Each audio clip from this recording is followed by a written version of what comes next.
Utah, give me 2. Hey, everybody, I'm Mikey Govier, and this is the Pallazzo Podcast. 2 L's, 2 Z's, you just heard it. Utah, Gary Busey right there. Give me 2. Give me 2. He's going to pound 2 meatball subs. I mean, that is going to make you feel very full, Britton. My co-host, as always, Britton Allan, is here. We have no Mike today. Mike was going to be with us, our little triumvirate we've been using recently. Mike, feel better? He's under the weather. Things happen. Society moves forth. That's the thing about society, Britton. No matter what's going on with you, society trudges on. The show must go on, Michael. I completely understand and respect that. But can I ask you a quick question off Jump Spree? Was it meatball subs? I thought it was chili cheese hot dogs that Gary Busey was ordering. Oh, it was meatball subs, baby, all the way, for sure. You know what they got over there? I got so excited I hit my microphone. They got delicious meatball sub over there. Absolutely. Meatball subs. He's going to eat 2 of those. You're not going to be able to bust some robbers if you're hauling 2 meatball subs in your gut. Just no way. Gary Busey is a horse of a different color, though, with those teeth and his crazy attitude, like he's always going, yeah, you better feed that horse a couple meatball subs or, it's going to be a bad day for everybody. So, yeah, I'm glad Keanu did what's right. Are you through, Mr. Wizard? It's a beautiful day here to talk fantasy baseball. Me and Britton. Follow Britton on Twitter. Britton Allan, 2 T's, 2 L's. I'm at MJ Govier. Plus Podcast, 2 L's, 2 Z's. Utah, give me 2. And Patreon. Discord's free. Those descriptions that are in every YouTube video have the links. We do it in every one. It's not hard to find. I do want to let you guys know that today we're going to talk about some trade targets. You want to win your leagues. Are you sitting pretty right now? Are you in first place and you're just biding time, waiting for your head-to-head playoffs, and you want to look ahead to the schedule? It's always important that you look ahead to the schedule. That's putting it mildly. Because there's a sense that you want to win while also exploiting that schedule. And if it all works out in your favor, you have the players on that team that can perform against weaker teams, then you're going to have a better chance of winning, Britton. That's just the way it goes in head-to-head.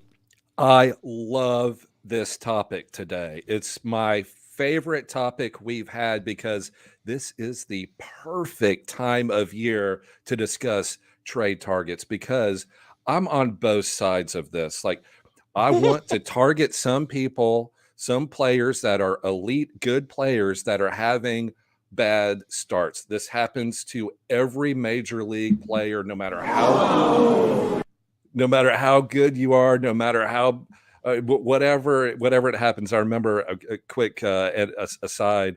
Dan Plesac was on MLB Today, and he was talking, and he goes, there are 2 kind of players in the major leagues, and somebody was like, "Huh, 2?" And he goes, "Yeah."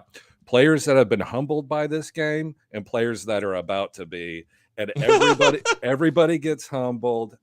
So that's who to target. But the flip side of that is, if you're like me, I'm a human being. I have some emotions sometimes, and I've drafted certain players that have been disappointing, and I want to get rid of. And I know they're going to have better second halves, but I don't care.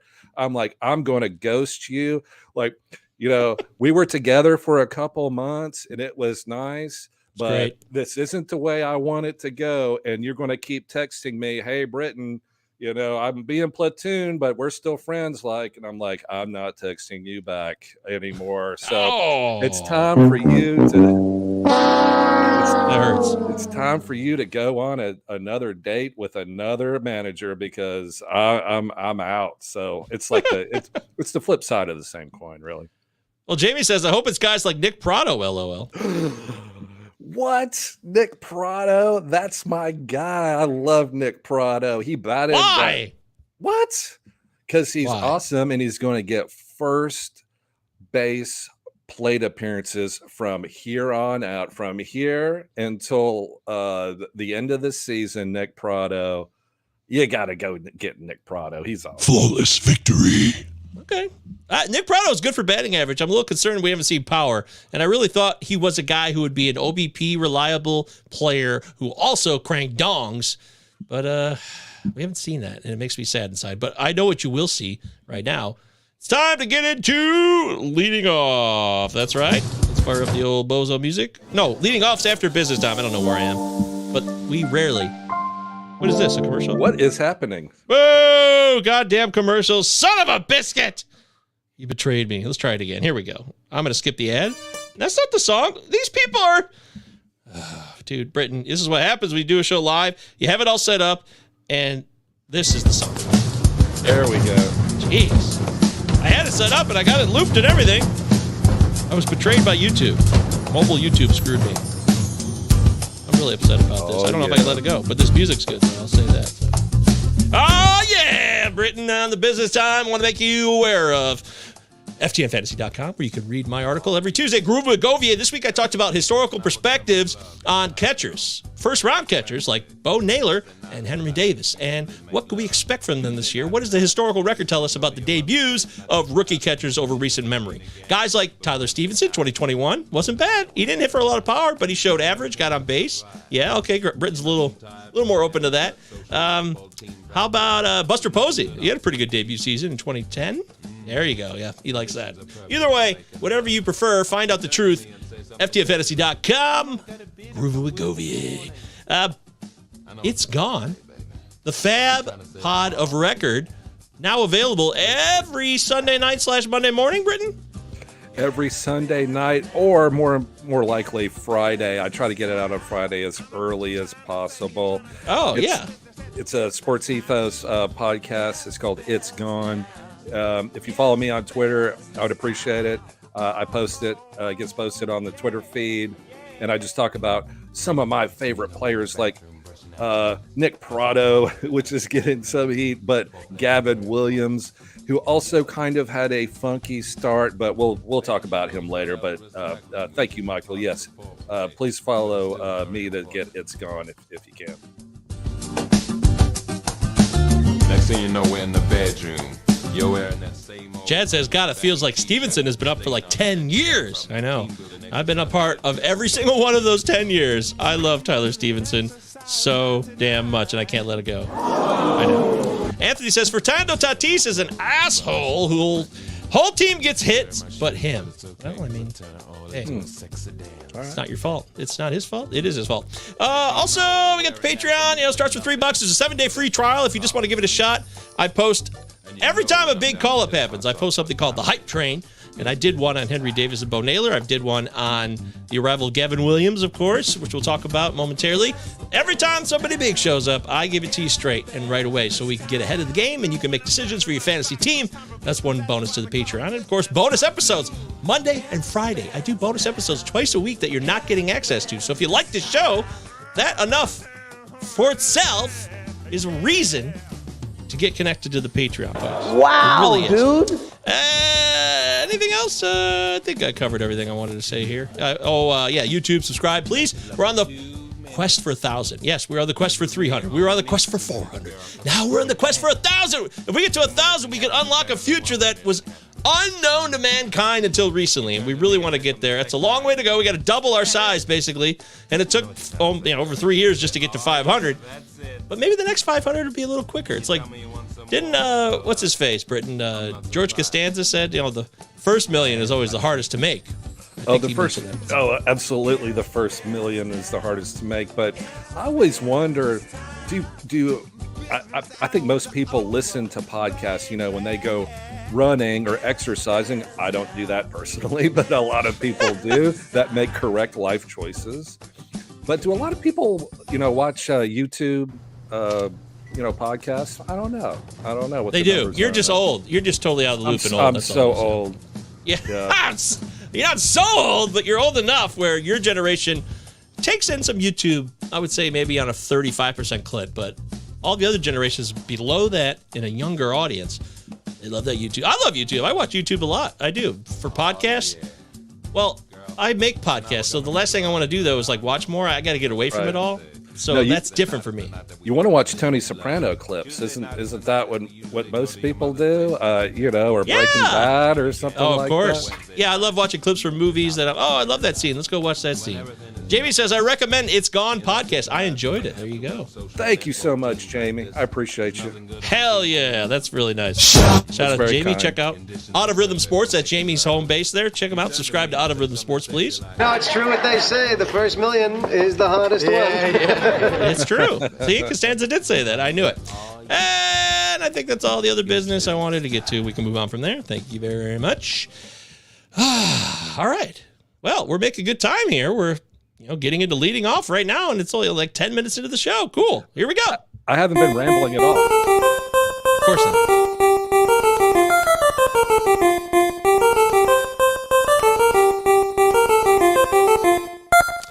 All right, leading off, we always start it with the first catch of the day. Good. Our first catch of the day. Gavin Williams, we got to talk about it. We're going to talk some others here, but Gavin Williams made his debut yesterday. Oakland Athletics got him for 4 runs. It was not a dominant effort, but it was decent. It was something to build on.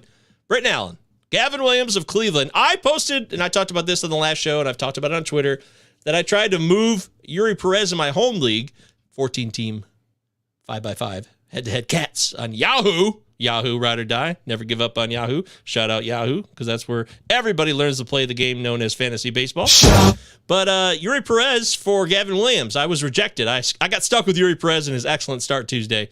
But what do you make of Gavin Williams here? Are you jumping on board and redraft? Are you going in 12 teams? You got to have Gavin Williams on a 12-teamer? A 12-teamer, I would say no.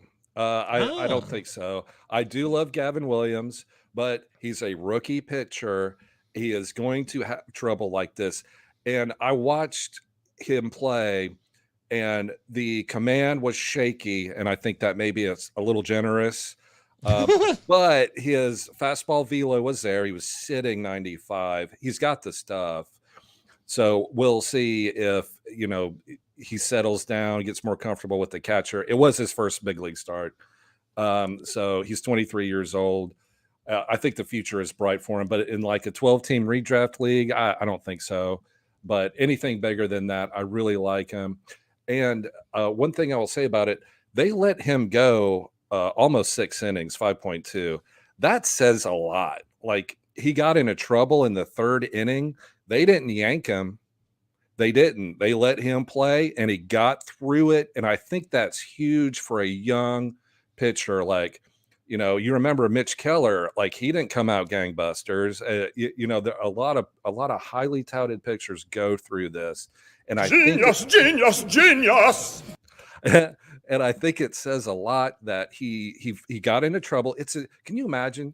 You're Gavin Williams. You've been pumped up by everyone, your team, every other team, MLB Pipeline. You're the number 17 best prospect in the country, not on your team, in the country. And you come in and you play the Oakland A's, and everyone's telling you how awesome you are. And then in the 3rd inning, you get rung. You get your bell rung. And yeah, this happened, that happened, but he settled in and he fought back through it. And I think that's the best takeaway from this. So I'm still all in on Gavin Williams. I think he showed some mental toughness out there with all the pressure in the world. And I know it was the Oakland A's, but they're paid professional hitters, you know what I mean? And this is a rookie, no matter how good he is. So long story short, don't give up on Gavin Williams just because it wasn't, 10, or you remember Brian Wu got lit up his first day and then had 2 great starts. So I would, if you grab Gavin Williams, just hang on, and because they're going to play him, and they're going to let him go. And I don't know, but the Guardians in the Central, you look at those teams, nothing really to worry about. I think the Twins are, at the top. How dare you? Yes. Sorry about that with the Tigers, but so yeah, leave Gavin Williams in.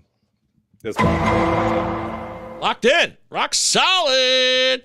Anthony wants to know, why does MJ Govier look like Bruce Willis today? Oh, because I got this shirt on. Is this like a Bruce Willis shirt? Is it too tight? Maybe that's what it is. Because I don't look anything. I got hair, motherfucker. I got hair. Okay, lock that in. Lock it in my hair. It's not going anywhere. Yeah, Britton may be old, but Britton still got hair too. So we're old men with hair, and we're proud of that fact on this show, the Pallazzo Podcast. And Chad said, is it just me, or do we all think that Govier plays the leading off music in his bedroom? And I said, absolutely. 24/7. I'm always playing that RBI Baseball 3 music. Boop, boop, boop, boop, boop, boop. It's a good workout, you know? You're always just, it gives you a little pep in your step. The world is Michael Govier's bedroom. The world is a vampire. I learned that once from some band. Brandon Bates says, is Jazz Chisholm worth trading for? What's up, Brandon Bates? First off, you look like a new name to the show, so we're going to give you a round of applause. Make sure you subscribe to the YouTube if you haven't already. Click the like button on this video. You know how it all works, the notification button. I don't know if you've heard of this, but YouTube is a website where they play videos, and if you like them, you click on the dingy bell and you subscribe. It makes them more popular. That's all I know. But Brandon wants to know about Jazz. It's just wondering if the toe slows him down for the rest of the year. Britton, Jazz Chisholm worth trading for right now on this date, Thursday, June 2026. Wait, no, it's 22nd. Yeah. It may be too late because he's just about to start a rehab stint.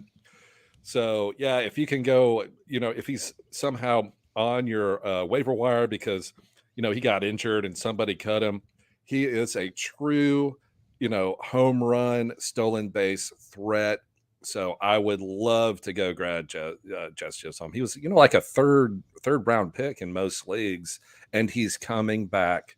And there's no one that's going to stand in his way on the Miami Marlins. So, yeah, I'd love to go, you know, trade for Jazz if I could. Oh, really? Okay. Talented. Well, I've got some concerns this year. I got some serious concerns. I think we all need to stop and check ourselves. Pull your head out of your ass. Pull your head out of your ass. All right. There it is. By the way, new Wes Anderson, Asteroid City is out. I'm going to go check that out. I'm going to try to catch that if I can soon. I'm into that. I love Wes Anderson. Always have. I think you said that Rushmore was your favorite Wes Anderson, Britton? It's my all-time favorite movie. Now, that's a lot of hyperbole. I totally get it. But I have loved Rushmore. Wow, dude. I love Rushmore. It's so understated, funny, yet with heart. But some of the subsequent movies, Royal Tenenbaums, overrated. Classic. Oh, get out of here. What the hell are you talking about? How can you like Rushmore and you don't like Tenenbaums? It makes no sense. Charles Woodson, 1997, overrated with the Royal Tenenbaums. That's it. I'm getting the Contra guys. I'm coming after you right now. Watch out. Here we come. We're There it is. Hold down, up, down, left, right, A, B, hold, start. I can't remember the code, something like that. I got to get the spread fire on my machine gun with Contra. Oh, you got to have the spread. I'm taking down Michigan overhyped, you know, machine people, and I'm taking down. Tennessee is one of the most bloated, overhyped programs of the last 30 years. Phil and his boys, Phil and his Vols, they did win a national title. So did Michigan. They're the same program. Tennessee and Michigan football are like the Spider-Man meme. They truly are. They always have been. But good God. Royal Tenenbaums is a classic. It's so funny, and it's actually really got a lot of heart and drama to it in a good way where it's not cheesy. You got incestual, borderline, inappropriate relationships. I mean, we all... One thing we know about America, Pornhub has taught us, America loves incest porn. So I would assume that everyone loves that movie. Royal Tenenbaums, a classic. Look, Rushmore is great. It hits all the right notes. I love Rushmore. It's a great movie too. Royal Tenenbaums is pretentious, and it's as flat as a Nebraska highway. Like there's nothing to see here. Yes, they have a lot of stars. Yes, it's Wes Anderson. Pull your head out of your ass. Pull your head out of your ass, Britton. That's seriously. From Rushmore, man. You can't play any Royal Tenenbaums clips because nobody wants to hear it. So are you kidding me? This is just absurd talk. This is absurd. I can't believe I sit here and listen to this stuff. I got to tell you, Tenenbaums a classic. I've always loved it, always will. Let me ask you something. Why would a review make the point of saying someone's not a genius? Do you think I'm especially not a genius? Pull your head out of your ass.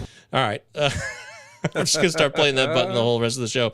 There's a lot of Tenenbaum quotes I think are outstanding. And also the part about Tenenbaums that is the funniest thing maybe in any Wes Anderson film. It's the last thing I'll say. One of the funniest things of any of his films, which is a library of beautiful classic films, is the whole scene where Richie Tenenbaum just gives up on the tennis court. He's playing like the U.S. Open or Wimbledon. And he just underhands it. He just completely mails it in. It is so funny to see that. They finished that off saying, yeah, looks like he's crying. So funny. It's just such an absurd moment that we've never seen an athlete. The only time I think I've seen an athlete cry for an actual game, I think it was Adam Morrison when he cried after losing to UCLA in March Madness. So that was very sad. What the crying I remember was Wilmer Flores when he was on the field. And learned that he got traded from the Mets to That's a good one. Remember. Yeah, it was a full blown emotional moment out there on the field. That is a good one. Okay, I didn't think about that one as well. Good call, but I still think athletes cry a lot when they retire and it's over for them. But I'm talking in-game moments like that. Morrison, Wilmer Flores, the tip. Let's continue forth here on our first catch of the day and leading off. What about Scott McGough? I've actually never heard his name pronounced out loud, so I don't know if that's correct or not. Scott McGough of the Arizona Diamondbacks. I'm 92% sure that it's Scott McGough. 92%. That's pretty high. Okay. Wow. Yeah. So I really like Scott McGough, not because he's a great closer or a great pitcher, but because there's nobody else on the Arizona Diamondbacks that is as good as he is. Like Andrew Chafin, I think he's hurt. Miguel Castro, he's really shaky, but Scott McGough has been given the opportunity. He's converted his last 3 saves in the past 7 games. And as you know, the Diamondbacks are coming up in baseball in their division. They are winning. Who knows why? I don't know why. Maybe it's some of that snake venom. You get the snake and you get the venom out and then you sell it for $50,000 for, half an ounce or something. I don't know what's going on. You have failed. The Dodgers suck. I called preseason. I love when I get the ridiculous ones right. I think the Dodgers will miss the playoffs. I called the Dodgers to miss the playoffs this year, and Arizona has been my godsend. I love watching Arizona play. They're a fun, young, talented team. They got some solid pitching. I like Torey Lovullo, former Tiger, as a manager. It's a good time to be in business with Arizona. And Scott McGough, Go Tigers. I spent $75 on him in Fab, I think, in the second week of the season, and that was a waste of money at the time. But that's changed now, Britton. That's changed because McGough's involved. And you're right. He had a good stretch for a little while, had a bad stretch, and then Castro and Chafin were closing. But that's all changed, and now Scott McGough is back up. Well, everyone knows Custer died at Little Bighorn. What this book presupposes is maybe he didn't. I'm just going to keep interrupting you with Royal Tenenbaums quotes the rest of the show. That was so uninteresting and pretentious that I guess it's funny to some, but what I totally get you. But anyway, so Corbin Carroll, I mean, he has been killing it. He is clearly the best rookie in all of baseball. I don't think he gets enough credit. Well, I think he's getting the credit now. I mean, because his stats are so stupid. Even Eric Cross posted a tweet yesterday saying this guy's talent is on another level. So that says it all. I think the hype has met the talent and the rise of production all in one beautiful coalescing moment where we can all have a big orgasm and say, you know what, Corbin Carroll is the best to ever do it. The greatest player in MLB history. Oh, my Corbin goodness. Carroll. Is that hyperbole or what? We got some other thoughts here from the live chat. Chad's here. What's up, Chad? Chad says, Nola with a gem today. Aaron Nola with a gem today? Opportunity to buy low, or should I still be looking for a discount? Or am I safe paying full price? Aaron Nola, Aaron Nola's a guy who I will always be suspect of, and you know what you're getting. He's not the guy that I want to be my number 1 ace on my fantasy squad. I do not. I'm happy with Nola as a number 2. What about you, Britton? I think you're right 100%. He's the guy that you draft and you hope that you get the good year because he's going to have one good one and one bad one. And his bad one's going to be like a 4.89 ERA and a 1.0 whip. And you're like, hey, his whip is 1.0. Why is his ERA 4.98? And no one understands. So yeah, it's just one of those things. So yeah, I do like Aaron Nola. I think he's You have failed. He's kind of like a Sandy Alcantara situation. No, but he can whiff more. He can get more misses with the bat. And I'll give Nola that. I love Sandy, even though Sandy's a nightmare this year. And I wonder if Sandy's hurt now and he's trying to play through it. I don't know what the hell's going on with Sandy Alcantara. There's more to it where I thought he was just having some bad luck in the first part of the season with a strand rate issue, but I just don't know. He did battle back, though, because he gave up 5 earned runs yesterday in his start, Sandy Alcantara did.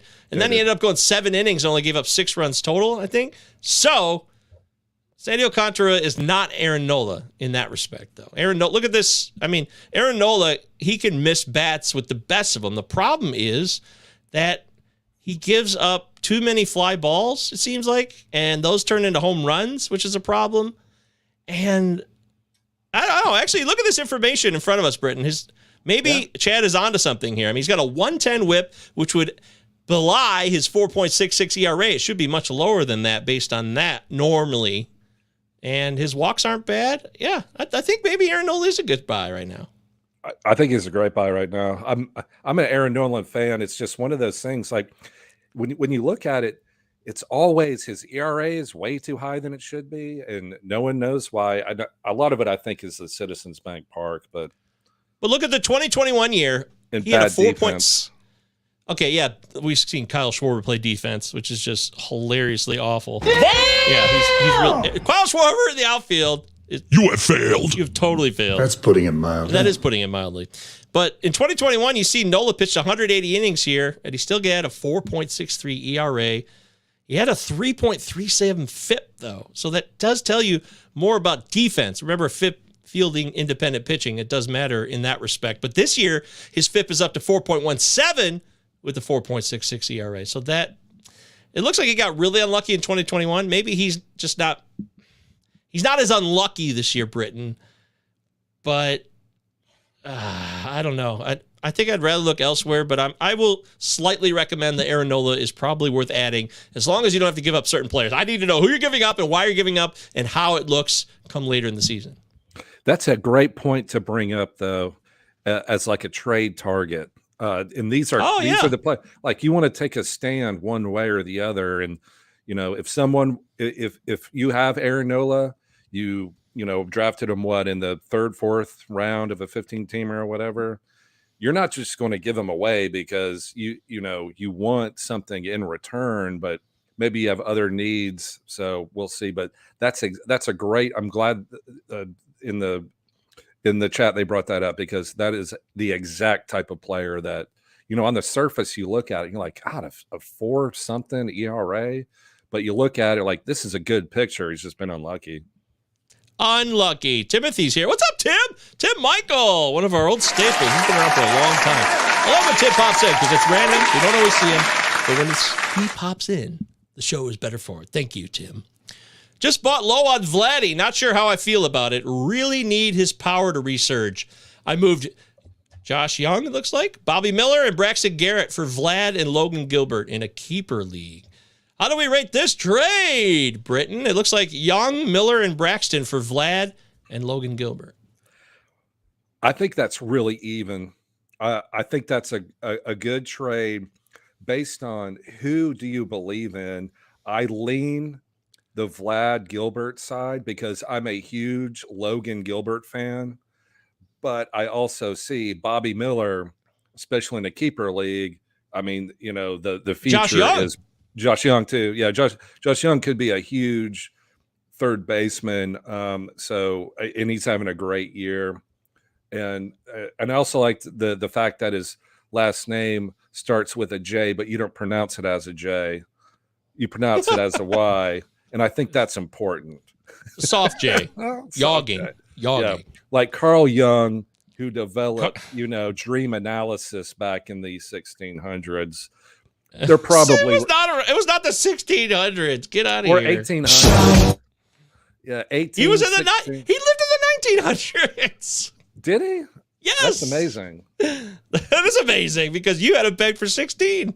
Yeah, 1600. Yeah. Pull your head out of your ass. Carl Jung, a brilliant psychiatrist in the 1900s, which is, what I thought. And now his great grandson Josh Young is clearly a baseball target. So Good thing we got that straightened out. I'll tell you what, we both get this right. Carl Jung was born in 1875 and died in the 1900s. So we, a little bit of both. A little bit of this, a little bit of that. There you go. I think I win that one by like Price is Right rules because I went $1 and you went over. So, you win. Me and Bob Barker are doing the Plinko. Oh, hey, let me. God, I hate that Bob Barker. No, let me ask you a question. When you were growing up, did you ever watch The Price is Right? No, what's this show called? It's a game show called The Price is Right. It's the best game show that's ever been on television. It started in the 70s. It was hosted by a gentleman named Bob Barker. That is bullshit! Where contestants would come in and they would bid on everyday appliances. Britton, everybody knows who The Price is Right is. Why are you explaining? So my question to you is, what was your favorite Price is Right game? Oh, well, does the showcase count when you get to spin the wheel? No. Why not? It's a game. Well, okay. No, it's not a game. You Other just than spin a wheel. spinning the wheel, what was your favorite Price is Right game? All right, fine. Chad says, pretty sure Price is Right actually started in the 50s. Ooh. It definitely started in a long time ago. I'll say 60s. That's my guess. But my favorite game was probably... There's not a lot of options. Well, let's see. There's that one game. I'm going 1970s, by the way, is when it started. Oh, okay, 70s. All right. Well, there's the guy who like goes up the mountain and falls over the cliff, and then there's Plinko. I think Plinko's the game I like the most. Plinko is obviously the best. So you nailed it. The other one is when the guy was going up the mountain and he was the yodeler. He go, yodi, yodi, yodi, yodi. Yeah, that's what he was. Okay, yeah, the yodeler. Yeah. Whoopsie daisy! I got it wrong. Escort is the longest running profession, by the way. Thank you. That's right. Correct. Thank you, Anthony. We appreciate that. Chad also says they also just had a dude dislocate his shoulder celebrating the other day at Price is Right. That show's still going. Good God in heaven. I didn't know it was still on. I know that Drew Carey took over for what's his face? Bob Barker. Who's Bob Barker alive or dead? I think he passed away. I think he's alive, and I think he's alive too. He lives in Switzerland, and he's 99 years old. I think he's alive too. Let's go to the tape. Find out right now. Bob Barker, dead or alive? Live Google search on the Pallazzo podcast. Bob Barker, dead? I spelled it wrong. Bob Barker is 99 years old and is not dead. Holy shit ball. Too many cooks! That's incredible. I cannot believe that. Wow. Nailed Good for it. you, Bob Barker. You did nail it. Well done. I didn't know you're such a Bob Barker aficionado. I think it's his love for animals that has kept him alive for so long. He is a smooth man, let me tell you. He was. Anthony got it right too. Bob Barker's 99, alive, and still banging whores. Oh, Jesus. Wow. Pull your head out of your ass. Pull your head out of your ass, Anthony. Come on. There's nothing wrong with having sex for money. Show some class. Anthony says the pitch clock is messing with his mental state. Dr. Phil. And who are we talking about here? Was that Aaron I don't Nola? know who that was in reference to. Sandy Aaron Nola? Alcantara. Oh. Chad want to know, Gary Sanchez, 7 home runs in 22 games. Now, obviously, he's super streaky, but it seems like he could run away with a role in San Diego with that power. Is he now a top 10 catcher again? Nope. No. Pull your head out of your ass. No.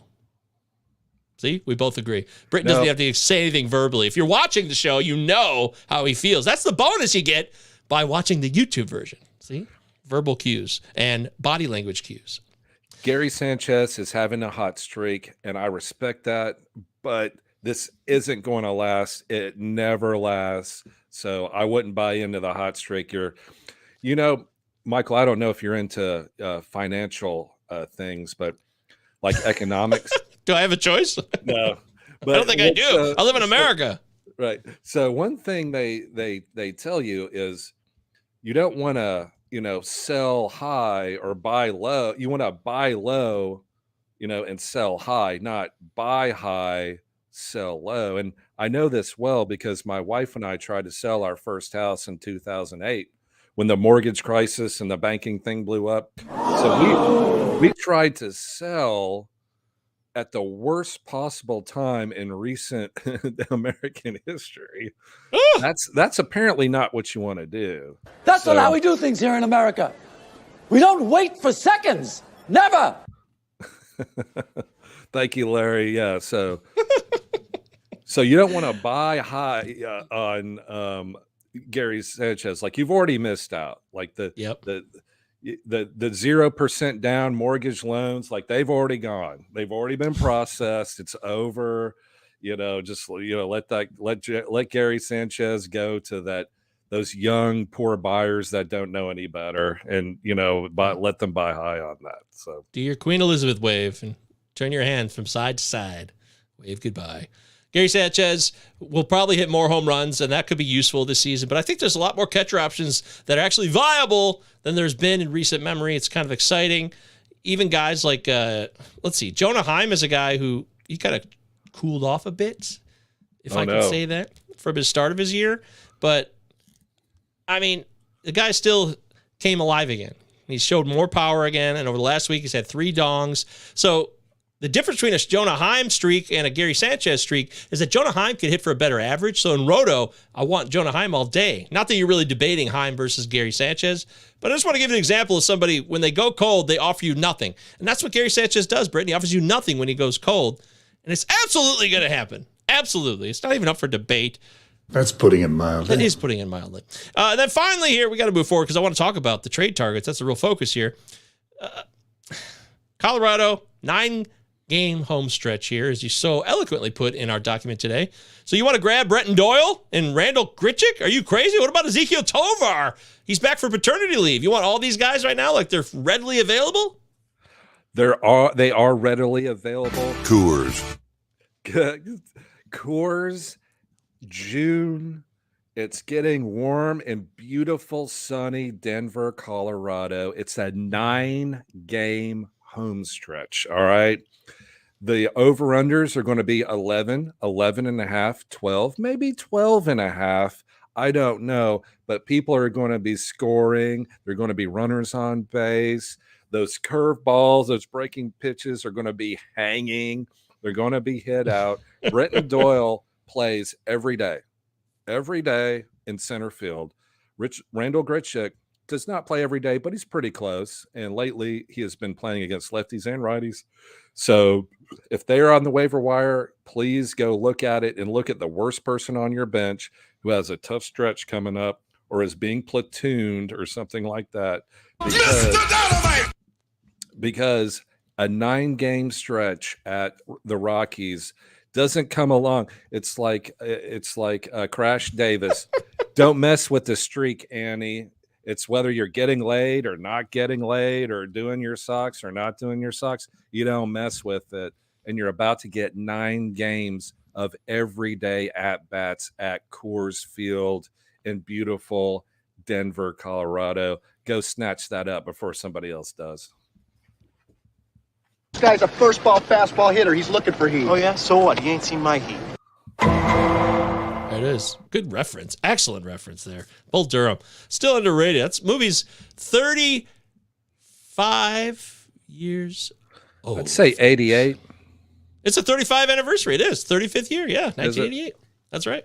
35 years later, Bull Durham, still an absolutely, well, I mean, some of the outside peripheral shit has changed, but the game itself, minor league baseball, how the game is played, how you come up, how you learn to play the game, it's all still the same. It's very cool. Very cool. Love Bull Durham. Great movie. Ron Shelton, underrated classic director. He did White Man Can't Jump. He did Bull Durham. He's got all these sports movies. I would say The Great White Hype is probably his least successful film. Although maybe I should go back and take a look at The Great White Hype.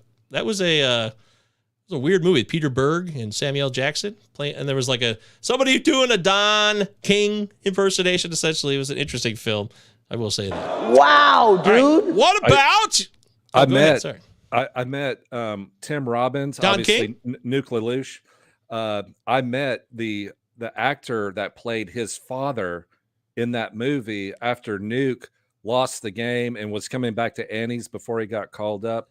He was nervous. Actor, I met him, and he told me, he said that Tim Robbins at the end of that movie bought all the actors and actresses that worked on that movie, like these Bull Durham, jackets, I guess.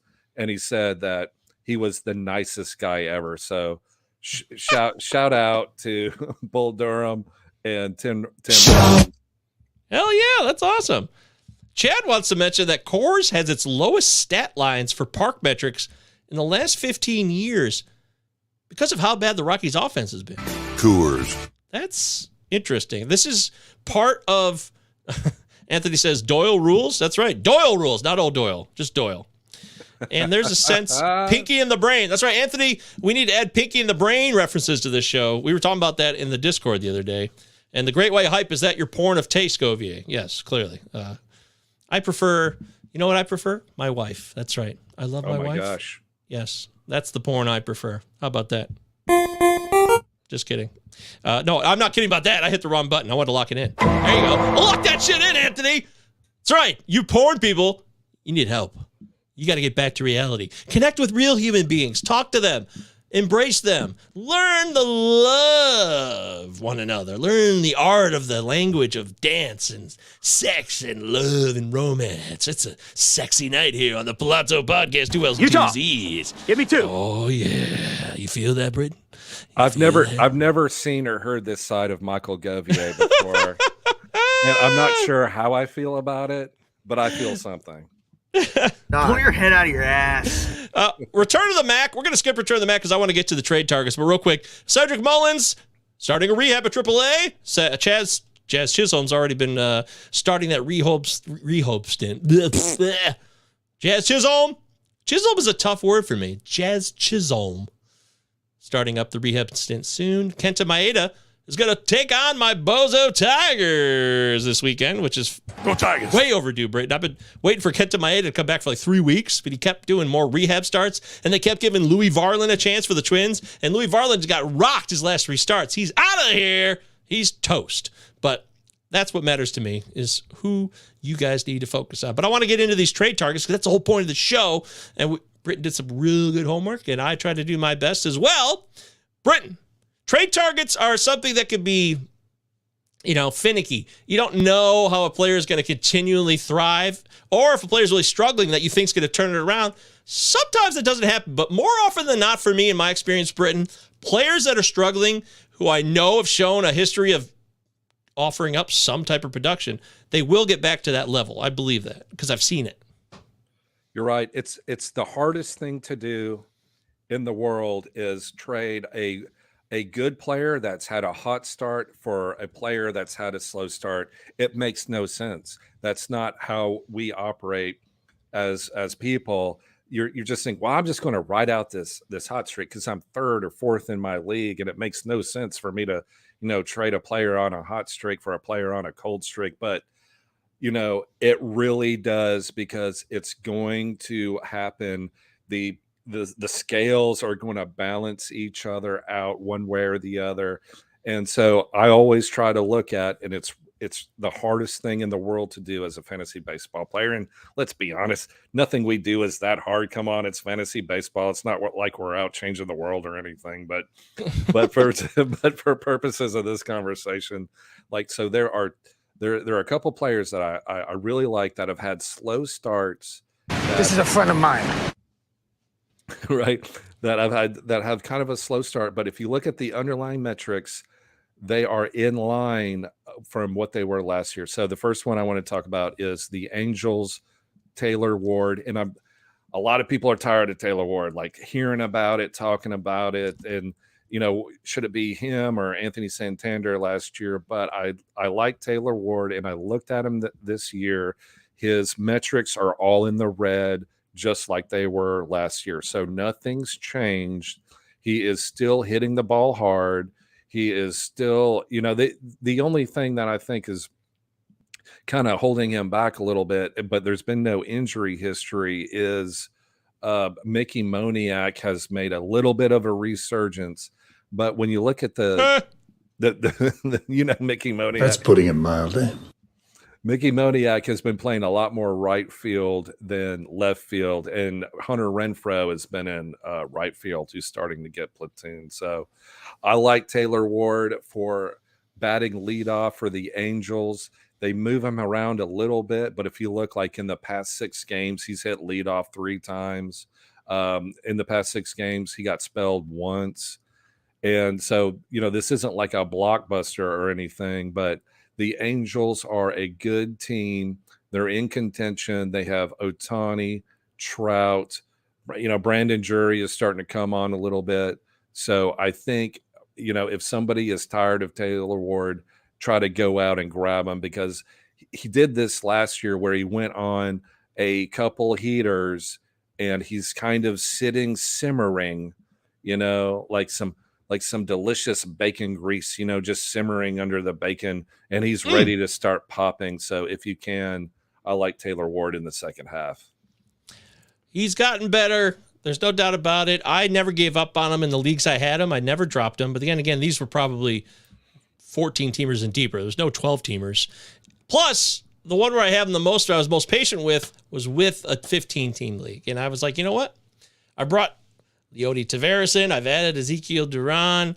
I've added Lane Thomas. But I'm not going to drop Ward for any of those guys. I never did. And I knew that things would get better. That's really hard to wait that out sometimes. And you get in a roster crunch where you're like, I got to make a tough decision. There was 2 weeks ago, I thought, like, maybe I need to drop Josh Lowe on that same team, Britton. I really was like, I don't want to lose Taylor Ward because I know the best is yet to come. And I'm thinking that production ahead of time will help me win the title. So that's what I think about when I think about Taylor Ward. Love it. All for it. I know he got a lot of hype preseason. We're not going to get the preseason superstar hype, but we're going to get a 20-homer season minimum, and it'll just get better in every category a little bit. Just get a little bit better. Good call. You're a smart man, and you do know what love is. I do appreciate that. You're also a friend of mine. This is a friend of mine. I love you. I love you so much, Britton. You're the best thing ever happened to me. You changed my life for the better. Oh, my God. All right. For me, Britton, I put some guys on the graphic today for our YouTube thumbnail because I thought they were actually guys to take a look at. And it might be too late already, but Dylan Cease is a guy that I would love to be in business with rest of the season.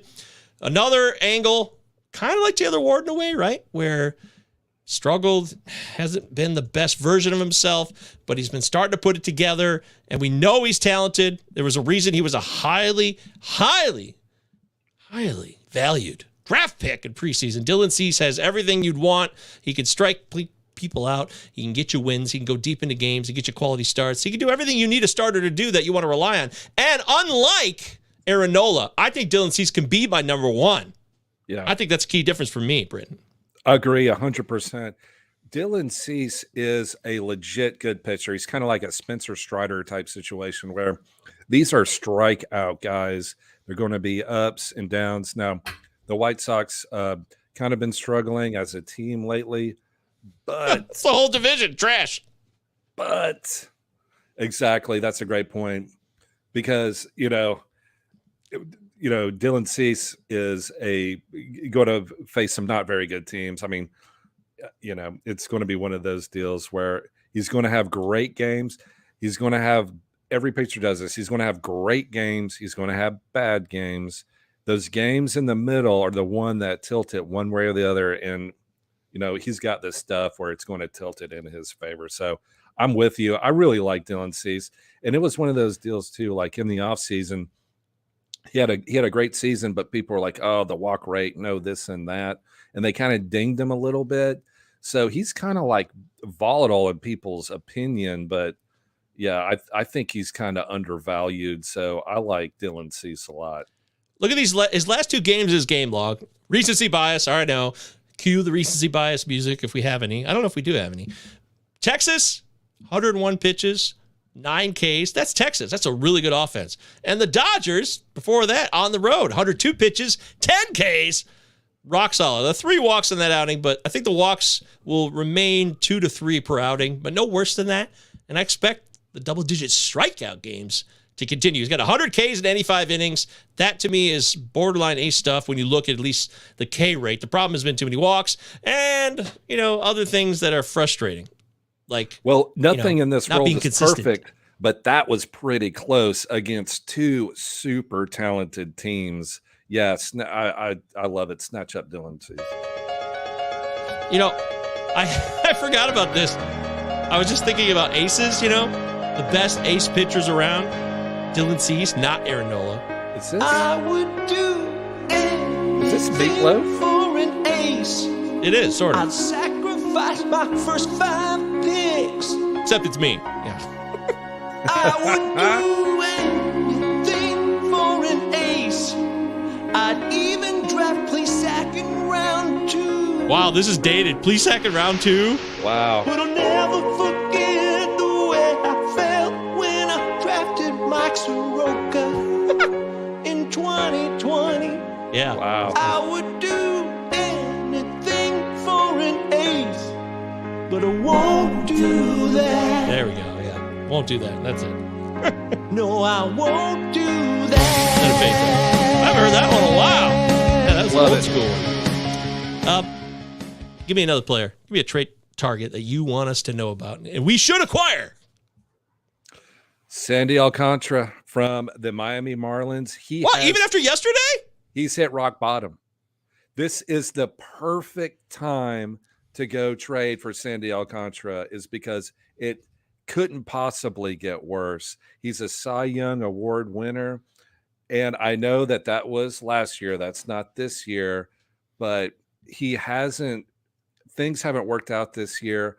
This is the ultimate, like gambler move. Like, do you have what it takes to make the move that's going to win your league?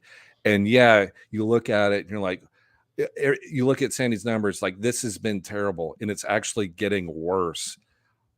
I hear that. I hear you, but he is the exact same player that he was last year. He's not injured and he can still go long into the innings.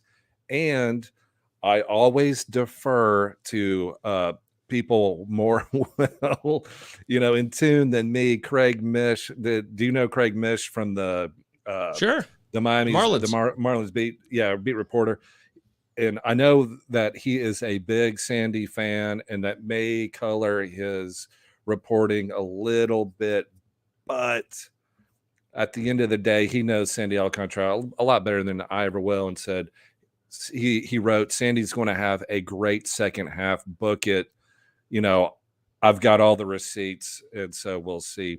So just based on that, and based on the fact that Sandy, we know, has had a great, past couple years, obviously, that I wouldn't let 2 or 3 bad months, 2 or 3 bad months. That's it. Yeah. I would 100% go and try to as aggressively, like, what would you do for Sandy Alcantara? Like, if you had would you trade Ozzie Albies, who's been on a hot streak? If you needed to trade a hitter for a pitcher, like, I wouldn't do that. I don't know. I Not don't Albies. I wouldn't Yeah. trade Albies. No. Yeah, exactly. So you just have to look at it and decide, what do you believe? I believe Sandy Alcantara is going to bounce back and have a great second half where, like, Michael Corleone said, all family debts are paid at the end, like Barzini, like, I didn't know it until this very night. It was Barzini all along. Like, I think that's what Sandy Alcantara is going to do. And I think, you got to get it right now because it's bad. The owner, and I know, or the manager has been like, I don't want to see this anymore. Okay, you give me, I don't know, not Ozzie Albies or some player, just so I want to get rid of it. I want to cut bait. And then you have to watch Sandy Alcantara go 9 innings shutout. And then that ERA goes from 4.79 to, 4.20. And then another one, and you're like, over and over and over again. So let's go. What do you think? I'm the Sandy Alcantara whisperer. I've loved Sandy for years. I've loved him since I thought he'd be a dark horse Cy Young candidate in 2020. I got the receipts myself, like Craig Mish does, apparently. But Britton, yesterday really frustrated me. But we also had the 9 earned run outing against Philly earlier in the season, and I'm like, oh God, why? The only thing I can speculate on is that he's possibly hurt, and we don't know anything about that other than pure speculation. That the only thing we knew for sure is that he went on the IL for the biceps thing one time this season. That was a while ago. And if that was just a minor thing and he's moved on from it, then he's just getting unlucky. And that means he will have a great second half. I've always been pro Contra. I love Sandy. I always do. And I got him in so many leagues, so I'm stuck with him. And no one's banging down my door either, Britton, to come get him. I will tell you that. He's killed your season, Michael. If it was a first or second, first or second round pick, he's killed. Oh, he killed my main event. My main event was killed by my terrible draft, though, so it doesn't matter. I just suck in the main event this year. But in the other leagues, I have him. I'm in first in 2 of those. So yeah. So you're doing well in spite of him, but yeah, I assume he was your first drafted starting pitcher, and he's posting, terrible ERA, stats. So terrible. Yeah. Anthony says Craig Mish used to be an XM radio host. So is that exciting? Are you excited by that? Thank you, Anthony. Also, Anthony says, what would you do for a Klondike bar? Not much, really. I think they're overrated. I think I'd rather have a Choco Taco any day of the week. So. Klondike bars are delicious. Chocolate they're not terrible. With vanilla. No, they're good. It's a little chocolate vanilla delicious ice cream bite. They got variety too. They got the mint chocolate chip ones. There's a lot of options. I just think Klondike's overrated. When I was a kid, I thought Klondike's were the shit, but I don't feel that way anymore. That's putting it mildly. What's your favorite ice cream? Like if you walk into an ice cream shop, Baskin Robbins, and you have the full flavors, and they say, "Mr. Govier, what would you like?" I love Mackinac Island fudge is something I've loved. I don't know if they have that elsewhere. But boy, that's a really good ice cream, Mackinac Island fudge. Ben and Jerry's wise, I love Americone Dream, which has got waffle cone bits in it with caramel and a vanilla ice cream. And then, of course, the Tonight Dough, which is Jimmy Fallon's, which has got chunks of cookie dough and some chocolate, and it's chocolate ice cream. I love that. That's very delicious. But growing up, I always wanted and I always got mint chocolate chip ice cream. That was my standard as a kid. I love mint chocolate chip too, especially like the Breyers kind that's not green. It's oh, it's gotta be green. No, it can't be green. That's just How do I know it's mint chocolate chip if it's not green? You just got to trust what you taste, I guess. But I also like gold medal ribbon from Baskin Robbins. What the hell is that? It has caramel ribbons in it and chocolate and vanilla swirled together. But as I get older, I'm into the Rocky Road. Shout out! Who was the guy from the Goonies? Didn't he love Rocky Road? Yeah. You remember Chunk? It's like Rocky Road. I can't remember, but it has marshmallows, nuts, and chocolate. Rocky Road. I loved Rocky Road as a kid. That was actually my top 2. That's so funny. Mint chocolate chip and Rocky Road. Yeah, it was great. I kind of grew out of it, and I don't see it as much as I used to either. As Rocky Road betrayed us, have we been abandoned by Rocky Road? I don't know. But give me another one. Britton, you're in the zone here. Give me one more here because you're hot right now. Who I would trade for? Okay, let me hang on 1 second. And Pallazzo Podcast, 2 L's, 2 Z's. Utah. Follow Britton on Twitter. Give me 2 2 L's, 2 T's. I'm an MJ Govier, of course. All right, so I absolutely, you're going to call me crazy. Here we go. All right, so there are 2. If you had to go back and look at it, who do you think are 2 first-round non-injury busts in 15-team leagues? Who are the first-round non-injury busts this year? Yes. Does Manny Machado qualify there? No, I think Manny got hurt. He got hurt. I was going to say, Bobby Witt. It's not Bobby Witt for me. I love Bobby Witt. Bobby Witt's doing great. I was going to say it's either Corbin Burns, who has been okay, meaning he's 5-5, 88 innings pitched, 86 Ks. His ERA's around 4. His WHIP's okay. It's 1.15. But he last gave up 7 earned runs in one against the D-backs. Against the D-backs. He's not dominating. He's not a first round, starting pitcher, and they're really hard to find. So I like him to target.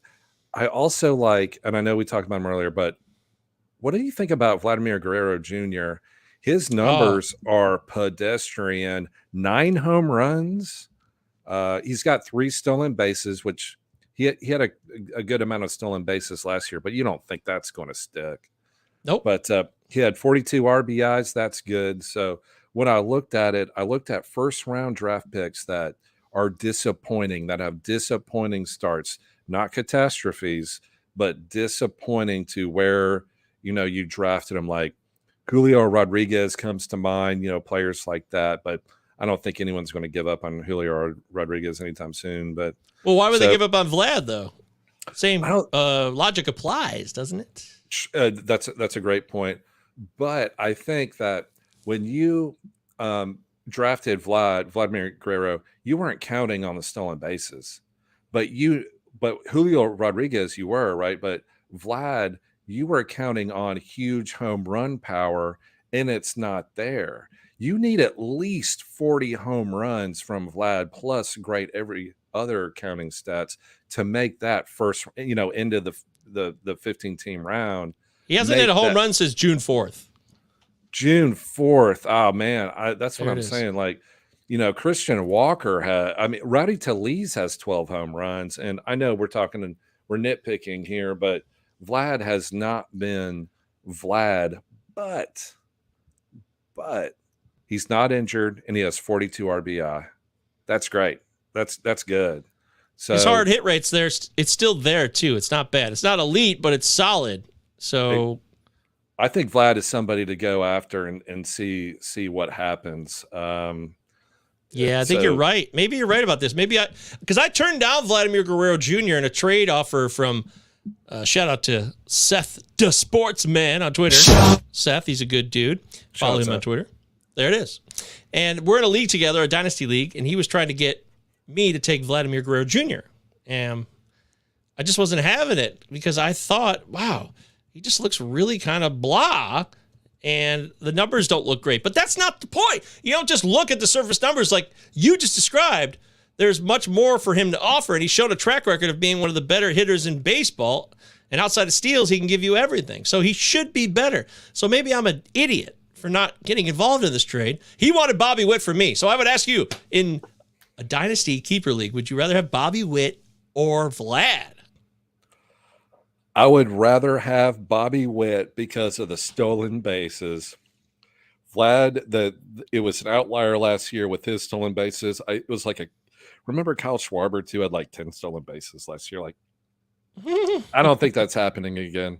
I do like Bobby Witt, but that's such a good, discussion point. Like Bobby Witt at Kauffman with not a great team, or Vlad Jr., first base. He's going to play every day. He's going to be good. That's so tough. So if you're strong and have a solid, stolen bases elsewhere, then I would 100% do that.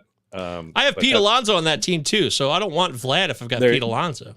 Then I'm with you. Then you don't take that deal. I think team context matters with these trade targets. It's all about, hey, what am I missing? What do I need to add? And if you're trying to win certain amount of categories, specifically in a head-to-head, and you only need to win 6. Remember, if it's a 10-category head-to-head league, you only need to win 6-4 to win. That's all that matters. Hell, you could be 5-5 and have the tiebreaker if you have the best regular season, depending on how your league works. And if you're in any type of league worth its salt, you're definitely using regular season tiebreakers, okay? Make sure you lock that in. But, Vlad, maybe it's a good call. Not for my team there, but Vlad overall, he's a really good hitter, and this is a good time to buy. You're right. I would be worried about Corbin Burns. I'm not sure this is his year. I've been really worried about the walks or the control, and it's been a battle for him all season long. But the fact that he still has not god-awful numbers is a good sign. I just think I would... Let me give you a couple other choices here and tell me what you would rather do. By the way, in that outing where Corbin Burns got ripped on Monday against Arizona, giving up those 7 earned runs, Alec Thomas is back for Arizona. I wanted to bet you that. Alec Thomas is back. He hit a home run in that game. And you got to keep an eye out who's going to win that overall showdown in the Arizona outfield with Alec Thomas, Pavin Smith, Jake McCarthy. Of course, Carroll's not going anywhere. Carroll's locked in. But they're all lefties too, Britton. Isn't that weird? All 4 of those guys are lefties. They're not switch hitters. They're left-handed hitters. So it's going to be interesting to see how Arizona moves one of those guys because they're going to need some more balance. But that's just a side note. But let me tell you this. Would you rather have Corbin Burnes rest of the season, or could I interest you in Framber Valdez? Framber Valdez, 1,000%. I love Framber. You remember a couple years ago, he had like a broken finger, and then Dusty was like, "Oh, he's going to be gone for months and months," and then he came back a month later. And That's Dusty right. said he has a miracle finger. I like Corbin Burnes, like E.T. like Ouch. E.T. It's like it's going to glow, and then he's going to touch Drew Barrymore, and she's going to make movies. Oh, okay, that sounded weird. Just keep talking. Keep moving. Okay. Anyway, so yeah, I'd rather have Framber Valdez. You don't think that this is? I mean, he's having a killer season. Look at these numbers. Maybe it goes downhill from here. Maybe he comes back to the mean. The classic term that I never use, but everybody else in fantasy baseball uses: regression. Shout out to the regression monster and Mike Curlin, the king of all main events. Shout out Mike Curlin, and good luck in the main event. Isn't he still in first place? I hope he was. He fell back. He had a great ride being an overall for 1 week overall leader. I think he's in the top 20 still. He's going to be fine. He's going to have a really good season. He is having a really good season. Oh, heck yeah. But Framber could falter. Look at that hard hit rate. He's given up. Oh, that's interesting. It's hard. So hard contact versus hard hit rate it varies throughout StatCast, Fangraphs, and on Pitcher List. But Framber might be susceptible to some harder hit balls here going forward, and that could be a recipe for trouble possibly. But then again, that's just an average, right? Yeah, it is. And Framber has had great years. I think he is like the epitome of that number one pitcher that you can draft in like the 4th or the 5th round. Like, I would love to have Framber Valdez and Julio Urias as my two main guys. And then you go like hitter, closer, hitter, and then those guys. I'm all on Framber Valdez. I think he's awesome. Also, Framber has a 3.11 Sierra, which is still really, really good, and would support that. Though he has a 2.27 ERA, he could probably have some room to go back, like I said, to a 3 ERA. But that would still be a great season. But the problem is, if you look at how numbers play out through the year. If you have a 2.27 ERA today on June 22nd, and then you end up with, say, a 3.10 ERA 2 months later, that means in that interim, you might have had a 4.5 ERA or something higher around there, and that's bad for you, especially when you're doing head-to-head. That's a concern for me. I like Framber, but I think Framber versus Burnes is a really tough call. Let me try one more. What about Marcus Stroman? I mean, everyone's waiting for Stroman to just fall apart, but he continues to go out there and give the Cubs some life, and the team overall is turning it around and trying to make a push. I know I ripped on David Ross on one of the podcasts last week saying, I don't think he's a really good manager, when I originally thought, when the Cubs hired David Ross, I thought he was a classic. This is a catcher who's going to be a good manager, and it hasn't worked out the way, but right now they're playing better ball. So what do you make of Marcus Stroman here versus Corbin Burnes? You would not do that? I would take Corbin Burnes in a New York minute. I really like Marcus. A New York minute. In a New York minute, I really like Marcus Stroman. Really smart, savvy. He went to Duke, by the way. Like, he is a great, smart, savvy pitcher. But I don't know why. And maybe it's because you remember he was a Toronto Blue Jay, but before he got traded. Oh yeah, wasn't he a Met? I mean, he was a Met. What else? He was. Didn't he be Blue Jays? And Mets, then the Mets somehow ruined him. Before he got the Mets. Marcus Stroman, you're not believing the hype? You think he's gonna have a disappointing second half? Yeah, I don't believe it. I don't think he's got the stuff. I think it's all kind of smoke and mirrors. What do you think his Sierra is compared to his ERA? If his ERA right now is, which is just, he's got a 2.28 ERA. What do you think his Sierra is? His ERA is 2.2. That's awesome. It's incredible. I don't know. That's a great question. 3.2. Okay, 3.2. It's 3.9. So, there's definitely a big gap between the 2.28 and the 3.96 Sierra. It's that Wrigley Field. I don't want pitchers at Wrigley Field. I just really don't. He's a career, by the way, 3.86 Sierra career. So his Sierra is basically right on his career average. So that would probably tell you everything you need to know going forward that Marcus Stroman cannot maintain this consistency. Yeah, and good luck, Marcus Stroman. He'll probably be traded because I think this is the last year of his contract before he has a player option. So, he might get a good haul for the Cubs. We'll see. Let me give you a quick trade target. We got to go. I got to do other shows, of course, because I never stop doing shows all day on Thursdays. It's nonstop. It's out of control. Woo! That's putting it mildly. I say trade for Brendan Donovan of the Cardinals. Now, the Cardinals, they got problems, but Brendan Donovan continually leads off for them, and he offers you a ton of positional eligibility. I just think, especially in OBP leagues, I give him a bump at OBP.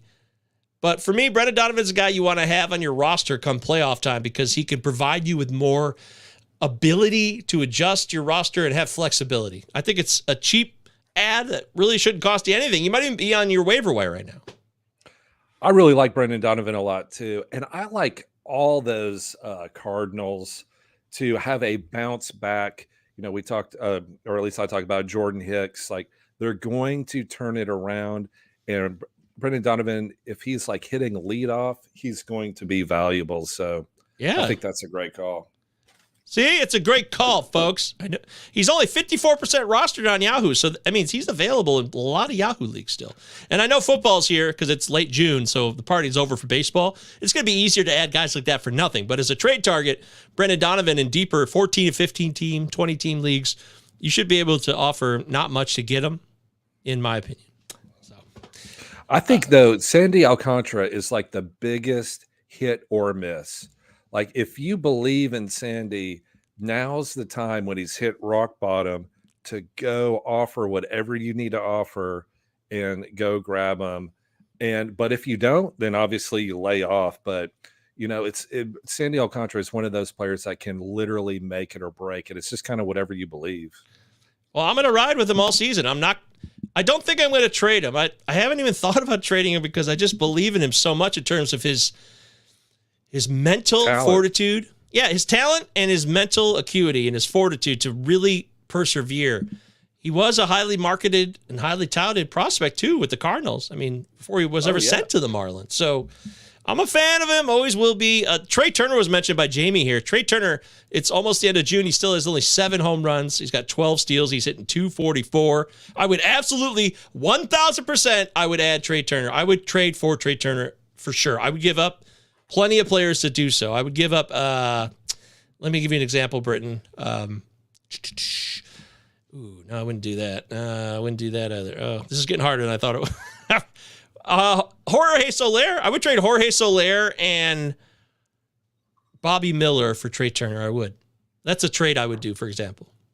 Yeah, I would too. I would jump on that in a heartbeat. Is that too low then? So maybe like, what about Saya Suzuki? No, here we go. How about this one? This is one I would never do because I would never trade this guy, but it's worth mentioning. What about trading Jonathan India and Eury Perez for Trea Turner? Wow. That's a great example, Michael. Damn! Yeah, that's what you would have to give to get Trea Turner. I would take Trea Turner. I would keep Trea Turner as much as like Eury Perez. He's still a pitcher that up or down, and Jonathan India. He's good, but we'll see. No, do not trade Jonathan India is a guy that you guys should all trade for. If somebody's willing to give him up, get him now. I love all the Reds. Give me all the Reds in the world. Like that movie, All the Money in the World. I want all the Reds in the world. That's what I want. Matt McClain. Yes, Matt McClain over Ellie De La Cruz. He's better. Here we go. Hot take zone. Hot take zone. We're in that. When I say shit like that, this show's off the rails. All right.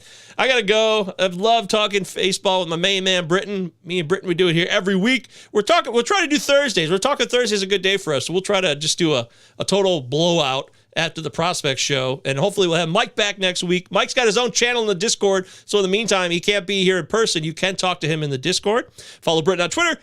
Britton Allan. That's 2 T's, 2 L's. That's Allan, Allan. My preferred spelling, actually. And every time I see the word Britton, it makes me think of Spencer Britton, former Michigan quarterback who was just a total afterthought backup quarterback, but his name was Spencer Britton and it was spelled the same way. Britton. And I've been MJ Govier. Pallazzo Podcast, 2 L's, 2 Z's. Give me 2. That's it, Britton. We did it. Awesome. Thank you, Michael. I love talking baseball with you. Have a great 99 other podcasts that you're going to do today. So I will sign off and let you go about your biz. Yeah, I'm going to play the outro here. It's the official fantasy baseball podcast of Russell Crowe, but I'll be gone by the time it's over, so you can just leave. Okay, my friend? Yes, sir. Everybody say bye. Here's Russell Crowe. Right, lads. Now, I know there's not a faint heart among you. And I know you're as anxious as I am to get into close action. But we must bring him right up beside us before we spring this trap. That will test our nerve. And discipline will count just as much as courage. The Acheron is a tough nut to crack. More than twice our guns, more than twice our numbers. And they will sell their lives dearly. They mean to take us as a prize.